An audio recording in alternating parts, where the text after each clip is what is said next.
খালি একটা কথা স্পষ্ট বলেছে, মার খেয়ে বাড়ি আসবে না, মারলে মারবে। মিঠুন চক্রবর্তী পলিটিশিয়ান হিসেবে হচ্ছে গ্রেট জোকার। বৃহস্পতিবারের পর শুক্রবার ফের হুঙ্কার ছাড়লেন মিঠুন চক্রবর্তী। বর্তমানে 4 দিনের রাজ্য সফরে এসেছেন তিনি। শুক্রবার হুগলির আরামবাগে বিজেপির বিশেষ কর্মী সম্মেলনে যোগ দেন তিনি। তারকেশ্বর এবং আরামবাগ এই দুই বিধানসভার কর্মীদের এদিন ভোকাল টনিক দেন মহাগুরু। আক্রমণ করেন তৃণমূলকে। এই সরকারের দুর্নীতির কোনো ভাব নেই, যেটা কথা বল, মেয়েদের আমাদের মায়েদের ইজ্জতের কোনো সুরক্ষা নেই। সেই রাজ্যের নেতৃত্বকে কিছু বলার আমি কিছু মনে করি না।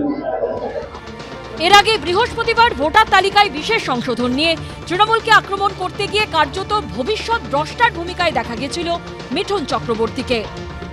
বেছে বেছে নাম বার করবে কেন? বেছে বেছে তাদেরই বার করা হচ্ছে যারা বেছে বেছে এখানে এসেছেন। যারা বেছে বেছে এখানে এসেছেন সেই বেছে বেছেদের তুলে ফেলে দেওয়া হবে। পশ্চিমবঙ্গে বেশি প্রবলেম, ওই জন্যই এত চেঁচামেচি হচ্ছে এখানে। জানেন যে বেছে বেছে যারা এসেছেন বেছে বেছে তুলে দিলে এই সরকারের 70টা সিটও পাবে না। পাল্টা মিঠুন চক্রবর্তীকে কটাক্ষ করেছে তৃণমূল। গলায় বকলেস বেঁধে ওকে দিয়ে ঘেউ ঘেউ করাচ্ছে, ওর কথার কোনো দাম নেই। ও অ্যারেস্ট বাঁচাতে বিজেপি জুতো চাটতে গেছে। অভিনেতা শিল্পী মিঠুন আমি প্রণাম করি, কিন্তু রাজনীতিবিদ মিঠুন, মানুষ মিঠুন বেঈমান, গদ্দার, নরকের কীট।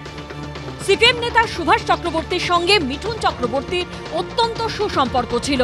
পরবর্তীকালে মমতা বন্দ্যোপাধ্যায় তাকে রাজ্যসভায় পাঠান। বর্তমানে বিজেপির হয়ে অত্যন্ত সক্রিয় মিঠুন। এই আবহেই তাকে কটাক্ষ করেছেন অধীর চৌধুরী। কিছুদিন আগে হলে তৃণমূল হয়ে বলতো, এখন বিজেপির হয়ে বলছে। কখন কার হয়ে বলে, এরা তো প্রফেশনাল অভিনেতা, তো কখন কার হয়ে বলে, কোন অভিনয় নিজেদেরকে অভিনীত করে, এগুলো বলা বসে।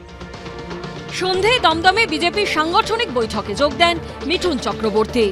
বাবন সাত্রা, আশাবুল হোসেন ও কৃষ্ণেন্দু অধিকারীর রিপোর্ট, এবিপি আনন্দ।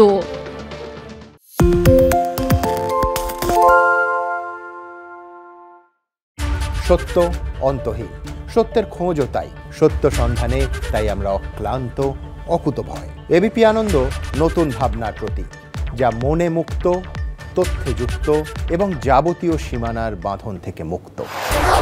সীমা না শব্দটির মধ্যে লুকিয়ে আছে মানা শব্দটি, যেন চোখ রাঙানি এক অদৃশ্য বেড়াজাল, যা আটকে রাখে আমাদের এক ছোট্ট গণ্ডির মধ্যে।